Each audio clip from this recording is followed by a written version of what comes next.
Hey, Bo? Yeah? I'm moving. You? Moving. Yes, no, you move me greatly. I find you to be an emotionally satisfying person. I totally realize that I'm a moving personality and all that, but I'm actually physically moving. I bet in this move you're probably looking for scorpions everywhere. I kind of think they already found me, which is disturbing.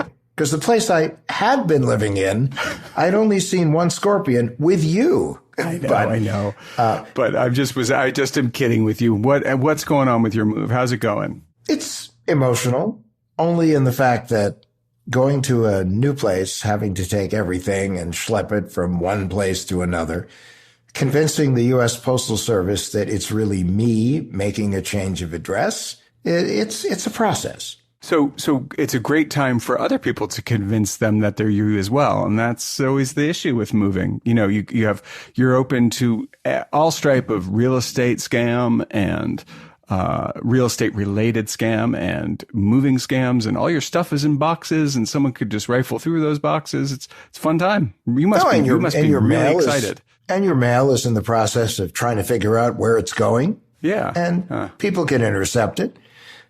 Your email, you're trying to change information, and sometimes people have the old information versus the new information versus information that has absolutely nothing at all to do with you.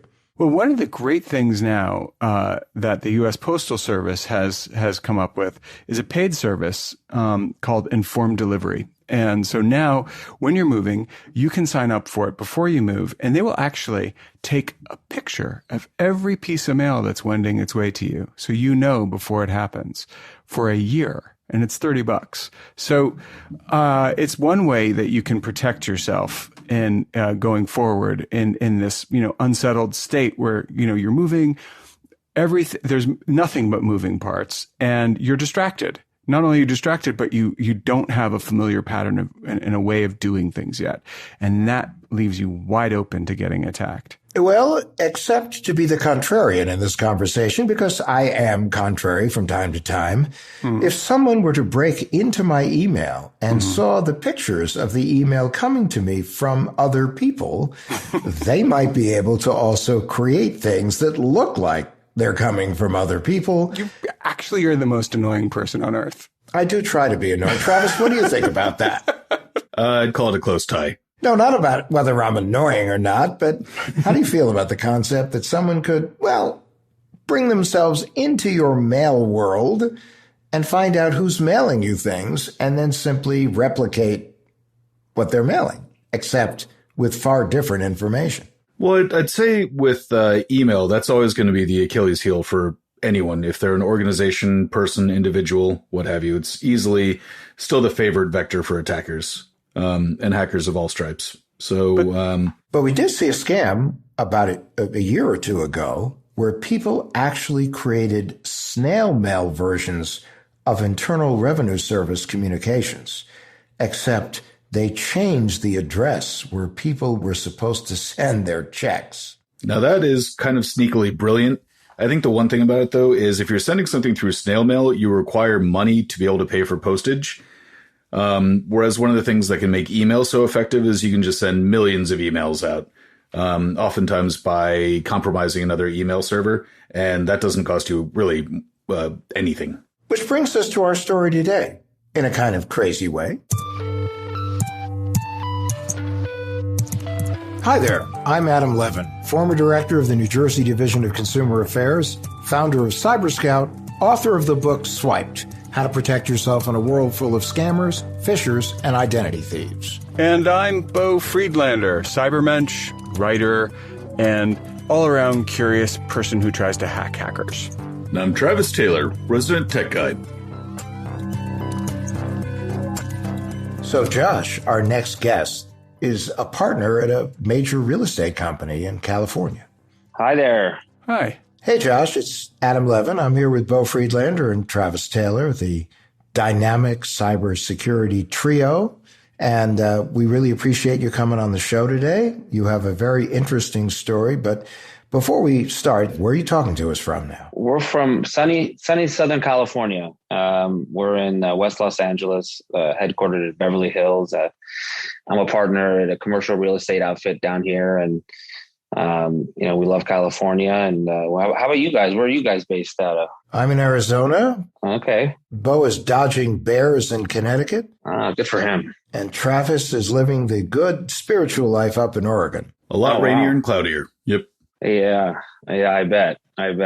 We do business up in Washington State, so we're up there often in the Puget Sound area. And we're lucky enough to get up there in the summertime or spring, late spring. It's really great. But the other time it's a little drizzly, so we're not used to it down here where we get the sunshine. Yes, I know. In places like Washington and Oregon, people go outside and say, there's a strange fireball in the sky. I have no idea what it is, but that's just 8 months out of the year. The other 4 months are really quite pleasant. Yeah, that's exactly right. But anyway, so tell us what brings you on our no shame zone haven for all those who have somehow experienced an unpleasant experience online. Yeah, we've experienced some of that unpleasantness in the past. Nothing that was as serious as what we dealt with a few weeks ago.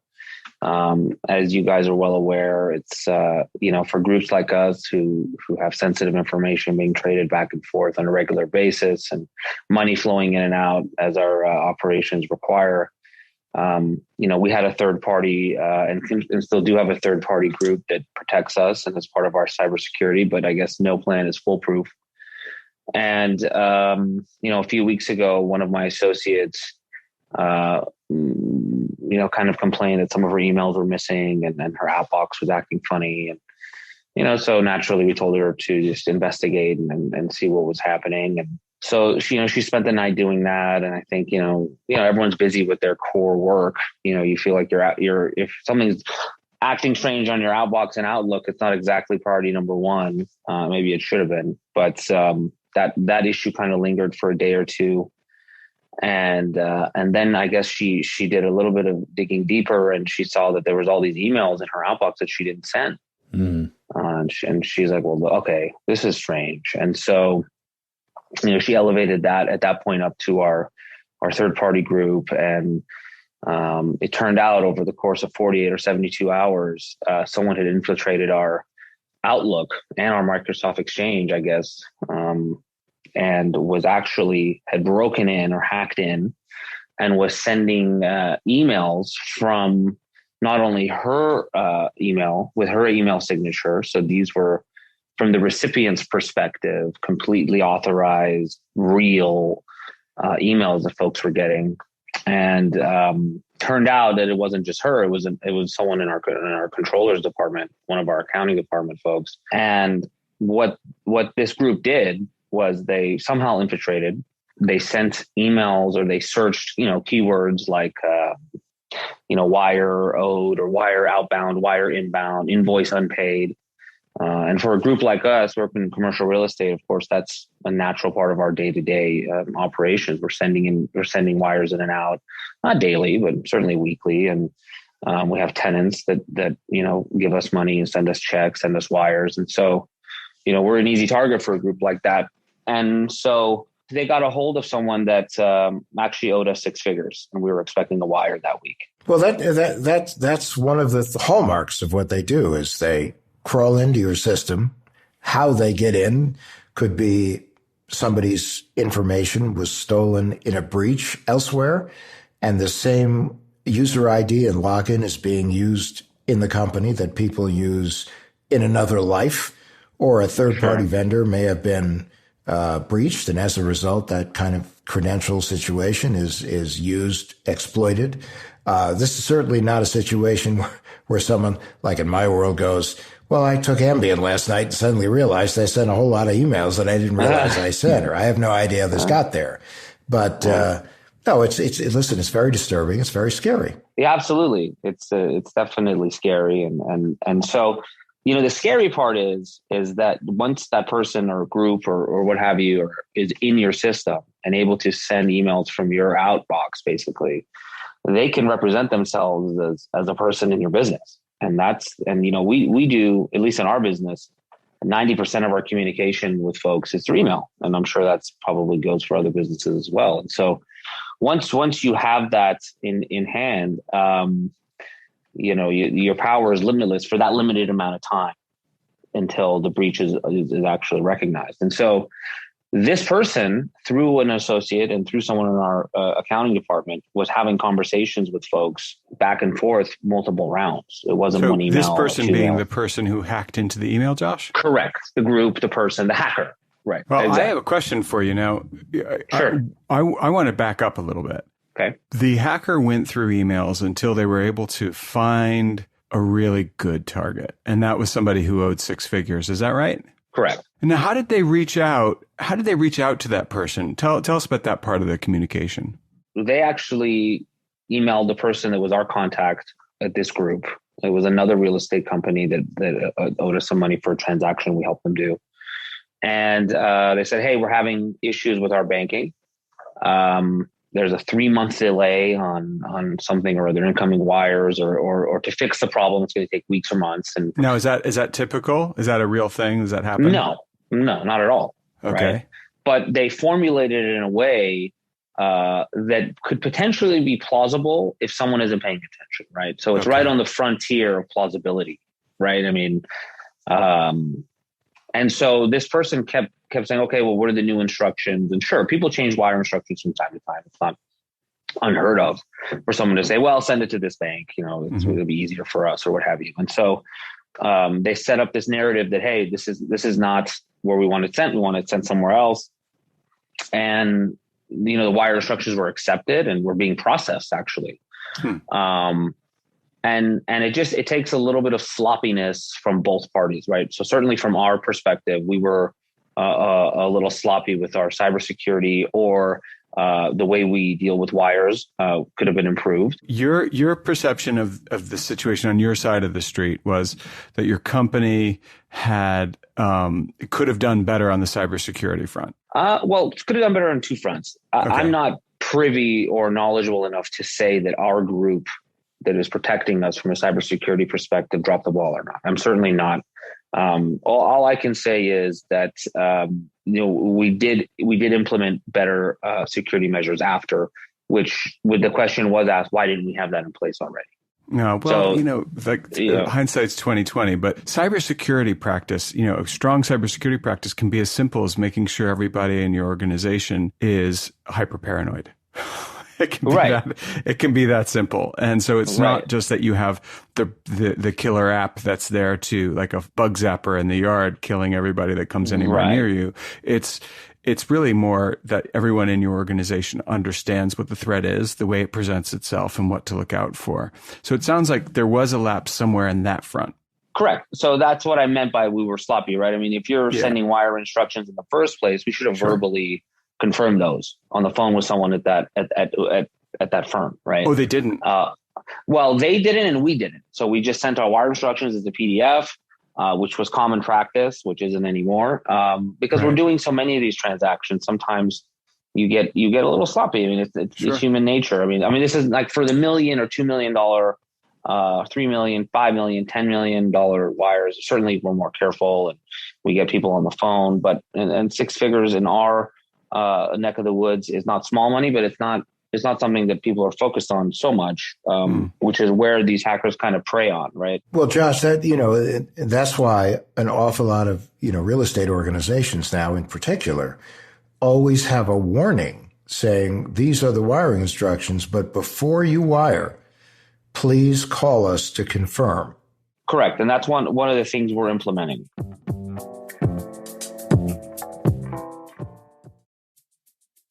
This podcast is sponsored by BetterHelp.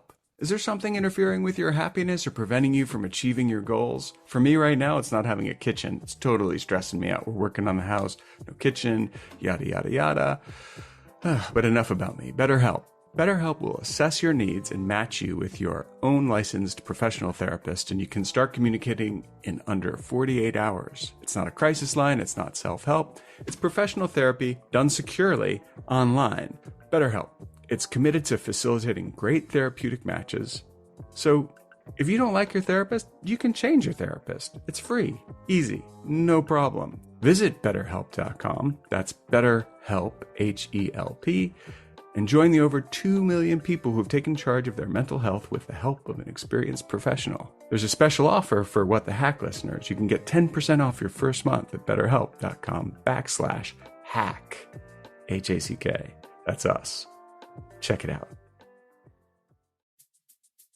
Every Friday, Slate's popular daily news podcast, What Next, brings you What Next TBD, a clear-eyed look at technology, power, and the future. From fake news to fake meat, algorithms to augmented reality, host Lizzie O'Leary is your guide to the rapid technological changes reshaping our world. Those changes aren't always visible, and they aren't always what they appear to be. And that's where TBD comes in. Lizzie and her guests help listeners parse out what matters, what doesn't, and what's next.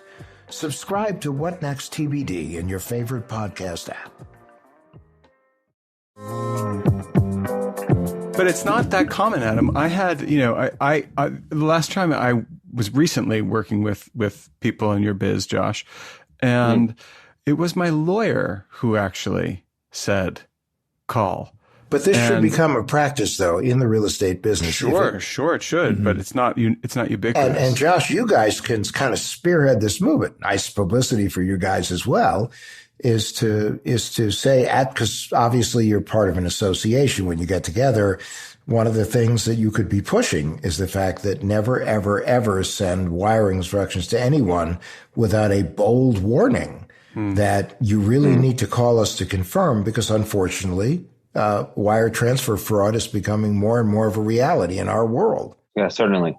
I couldn't agree more. And frankly, that should have been part of the policies, procedures of the group that we were working with as well. So it was a failure on several fronts, and we're all adapting to the new ways you have to protect yourself, and we have made those changes, and hopefully we've enabled two-factor authentication. I don't know if I can never say that word correctly. Yeah, so we've enabled. That's one of the things that I thought we should have had before, but to your point, hindsight is 2020. So we have that now. It's so hard to have every piece in place, and then to have like human beings, actual people doing something like two-factor authentication when they're like, I just want to go home. And you're like, yeah, okay, but you need to log in again and do this thing. So I have a question for you though, Josh. So sure. Did the money get taken? It didn't. And so fortunately, I was called by my partner the morning of the third day, if you will. And he said, well, did you ask so-and-so to send an email to change our wiring instructions? And I said, absolutely not. And that doesn't sound like, no. And then he didn't even say bye. He just hung up the phone, right? Because he was on to what was happening. And so fortunately, he was able to intercept it. And then that's when everything, came to light. Like, oh my God, this is frightening. And then we went through all the emails, and then we got our third-party security firm involved, and we kind of started putting things together that this group or this hacker or hackers really had control over not only one of our lead accounting folks' emails, but also an associate. And what's interesting and smart on their part, if that's the right word, on the hackers' part, is that they didn't involve any of the execs like myself or my partners in this scheme. There was nobody in the C-suite. It was all people in management. Right. And so that's what gives me the perception, at least, that this was an intelligent, complex, fraudulent group, right? Clever. It was clever, very. That's a good word to use. So, none of us were included, because if I were to send wiring instructions, which is not typical, that would have raised red flags from the group that they were asking to change the instructions from. So they may have looked through the history to see who is typically doing this kind of stuff. It's scary because it's a complex scheme. It wasn't a one-off person who was, at least from my point of view, that went in just to try to scam us out of a few bucks. This was a complex criminal outfit. Well, it sounds like they picked their targets very well. That, as you said, it wasn't the $1 million wire transfer. It was the six figures. It wasn't the people at the very, very top that would have probably jumped or noticed something was wrong immediately. They went after the more mid-level management, who are probably receiving a ton of emails and filtering that out so they just to see what they can actually respond to, but also that are probably getting a lot of attachments, especially PDFs, And those PDF attachments very often will have something like malware attached to them. I will add that they didn't just go after that one wire, right? They sent a few of our tenants emails saying you owe us back rent, send 10 grand here, 20 grand there. So they just got further along on that wire. That was the furthest along. They actually sent out, more than a dozen or more other emails to our other tenants. And fortunately, those tenants just didn't get around to it, or they didn't really get any traction with those. But it wasn't a one thing that they were after. The hackers in this area, many of them are really, really good, and they do an enormous amount of research because they realize there's a pot of gold at the end of the rainbow for them. So they do that. But to show you how really sophisticated this can be, Travis, do you remember the case? It was maybe a year ago with a fellow it was in Africa. He was very highly respected in his community. He was an elder in the church, and they found out that he was running this multi-million-dollar scam where they were so technologically advanced, they could get into your email, and as you sent out the wire transfer request, they actually changed the wiring instructions in transit. Wow. It wasn't even that they got it, but that they were sitting in the email, and before you sent something, they did. It was as you sent something, they made the change. Wow. I remember hearing something about that. And a simple fact of the matter, too, is that if you have something that relatively minor, it's not minor in terms of the damage it can do, but it's minor in terms of the fact that it's just looking for a specific a couple of lines of text in an outgoing email. That's actually relatively simple to have a little script or just a minor piece of malware of some sort flying under the radar and making that one adjustment. It's not the sort of thing like ransomware where, the entire network gets shut down. It's just a little tiny edit that's going out, which is a lot harder to spot ultimately. Yeah, scary stuff. You described a man-in-the-middle attack, Adam, just now, this thing that was taking place with the changing of wire instructions in mid-flight. I've never heard of that. Travis, is that a very common thing? Man-in-the-middle attacks? Absolutely. No, not a man-in-the-middle attack. Go ahead. Explain what a man-in-the-middle attack is first. A man-in-the-middle attack is more or less what it sounds like. It's something where when you have communication between two parties, for instance, someone is able to intercept that and make an adjustment or just simply intercept the data for their own personal gain. And the ability to change wiring instructions mid-transmission? That's not necessarily common, but at the same time, you can through, say, Microsoft Office, there's such a thing as macros that can do the equivalent of an autocorrect. Wow.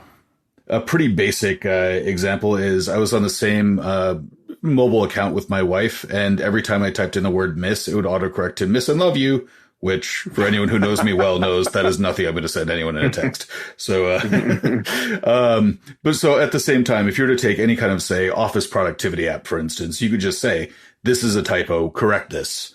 And so if you're using boilerplate, especially instructions for wiring, it would be possible to use something to just put in a relatively low profile bit of code there just to say, and switch this out. Wow. In the same way that you could also change your outgoing email thing, that if I were to start to type in Bo for Bo, like what your email address is, if someone wanted to change that just to a different email address, I would very likely just start typing in Bo and then hit send to whatever email address pops up. Right. It's these little tiny hacks that are really easy to fly under the radar, because it's not anything that, you don't have the stereotypical hacker story of the, flaming skulls or evil clown telling you've been hacked. It's just a little tiny belong tweak to us. Yeah, exactly. But Travis, I'm even more disturbed about the fact that you weren't sending me notes going, I love you. I'm sad.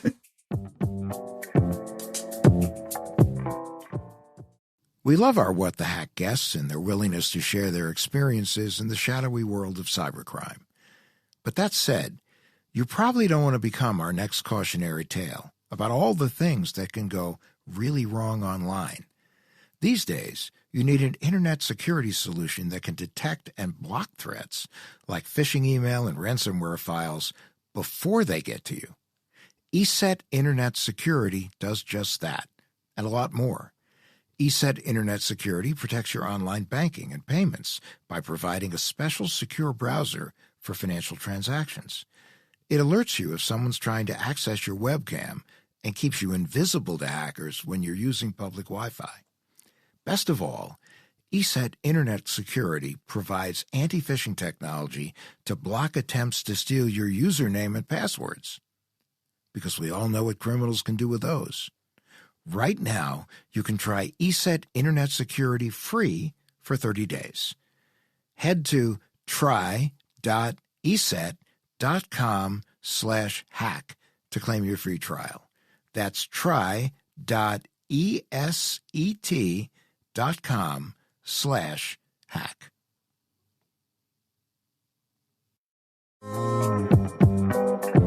But Josh, it sounds like you got off. I mean, it could have been worse. Could have been a lot worse. Oh, no doubt. No doubt. It could have been a lot worse. We caught it, right at the end there where it could. And what's scary is there's no recovery. Once that wire is out, it's gone. And then the finger pointing starts. Was like, oh, well, you should have done this. It's just bad. It's bad for business. You lose the money. It reflects poorly on your own policies and procedures. It could have been awful, but we're using it as a learning experience and growing from it. It could have been awful. And at the same time, it's something where when you talk about the finger pointing, one of the reasons we talk about this as being the no shame zone is because it happens so far across the board with companies or even federal agencies and the like. Everyone makes mistakes. It's something where there's legions of hackers and scammers out there kind of waiting just for that one little slip up. And it only takes one misclick on an email attachment or one little tiny oversight there for them to pounce. Now, and one thing is, to go back to the question of cybersecurity, and I think there should be no finger pointing whatsoever because cybersecurity is a very dynamic thing. And it is often catch as catch can. The idea though that, they were able to find, not the idea, but the reality that they were able to find good targets in just by rifling through email would suggest that sure, maybe they were good and knew what they were looking for, but it also suggests that they might have been in there a while. And that's where cybersecurity systems and having a security person in charge of, simply looking for trouble does matter because do you have any idea how long they were in there? You see, that's a good point. We thought of that. Like, well, gosh, how long did we have someone snooping around? Maybe they waited 3 weeks, educated themselves on certain deals and processes that we're up to, and then struck when they thought was the right time. Yeah. One of the frustrating things is we don't know that. We don't know how long they were in there. We don't know how they got in there. Again, I don't know if that's a deficiency of the group that represents us from that perspective. I'm not. Hard to say, and not worth saying, really. No, yeah, and it really isn't. And for all I know, they did their job and as best as they could. So I'm not here to point fingers. To your point, when I said that there would be finger pointing, not necessarily internally here in our group, but you'd say, well, why didn't you guys, from the folks that sent the money, right? You say, well, why didn't you guys? This is, why would you send it to a wire that? That's them calling you right now. Exactly. Why didn't you confirm it with us? Like, what the heck, guys? What the heck, guys? No pun intended. And that's bad for business, and And it's glad we avoided that because it wouldn't have been good. But Josh, as another example, people go, well, how do they know who does what in our company? All you need to do is go to LinkedIn, and you'd be surprised how much information they would get as to who's in your company and what they do. We got to get into some helpful tips here. If I were thinking about going to work tomorrow and I worked in Josh's business, I'd be like, I just don't want to go. What are some tips? What are some things that any company, small, medium, large, can do to make themselves? Now, obviously, it's impossible to ward off all attacks, but make themselves harder to hit, Adam. Well, there are a few things. We go back to our 3 M's. The first M, the big M really, is how do you minimize your risk of exposure, reduce your attackable surface? And it's everything from long and strong passwords or using password management systems It's about multi-factor authentication so that there's always a check as to who's getting into the system. It's sending a message to everybody that works in the company that the one thing you should not be doing is ever using a password or user ID that you use anyplace else. Because if wherever you're using it gets compromised, then they use that to leapfrog into the rest of your world. So you should definitely be doing that. People should be really careful in terms of the attachments they open, in terms of people that they communicate with. And whenever they see something that just seems a little off, don't think, oh, it's a mistake. It really could be an indication of a bigger problem. So that's why when your colleague noticed, first of all, that her email was missing and that suddenly there was a lot of other email that she had no idea should be there, was there, it's very good that she notified somebody immediately and said, Houston, we have a problem. One thing that can be a little bit of a hassle for a lot of organizations, but can end up preventing a pretty nasty hack sometimes, is just to make sure, and there's a bit of controversy around this, but that you are assigning people passwords, that they don't get to pick their own.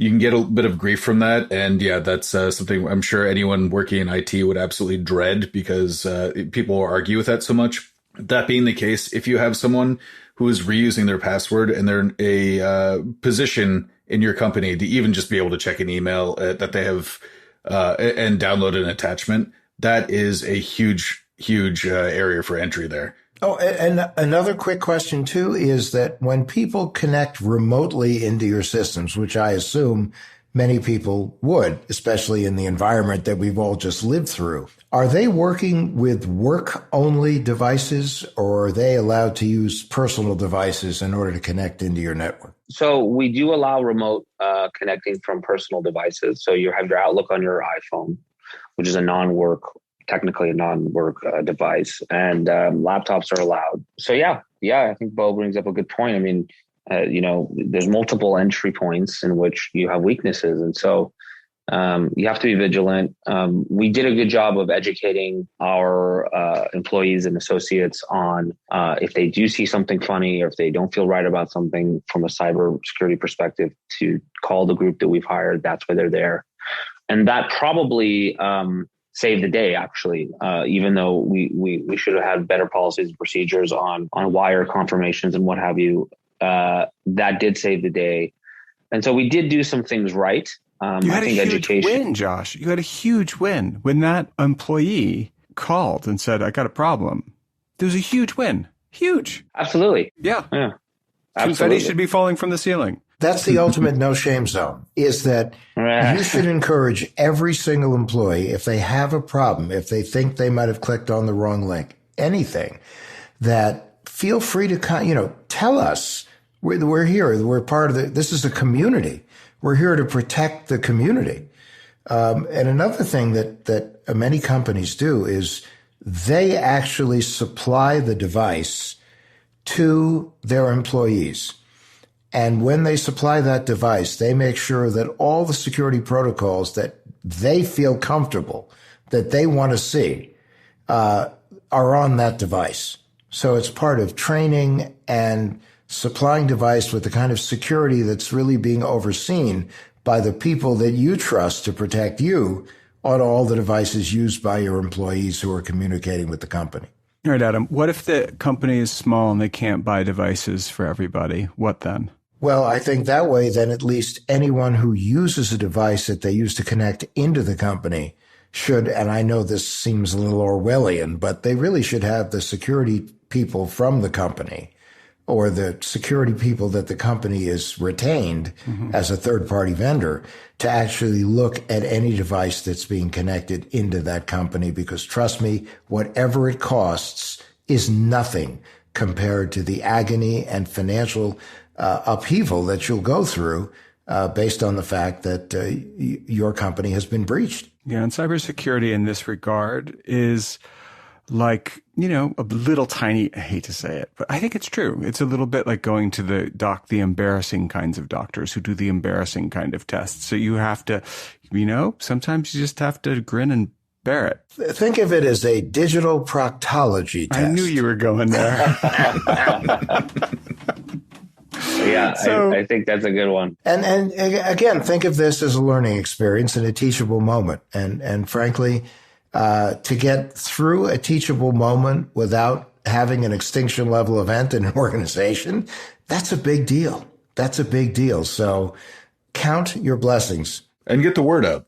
That's something where a lot of folks we've talked to after they've been targeted, one of the things that they say is, I'm going to go now tell other people, because it's relatively easy to have that happen.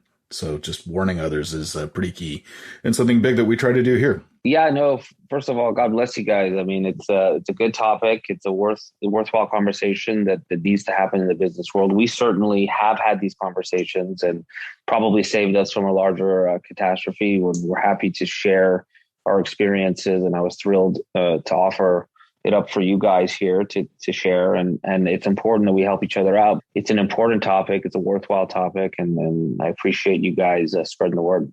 Well, listen, thank you so much for joining us and sharing your experience with us. And it is very important. Collaboration, cooperation, communication, the 3 C's on top of our 3 M's. This is kind of what it's all about. This is how we better protect ourselves. Yeah, absolutely. My pleasure. Throw some confetti on that employee. Yeah. We're going to buy her some cupcakes. So at the very least. Thanks, Josh. What the Hack is a Loudtree Media production in partnership with Large Media.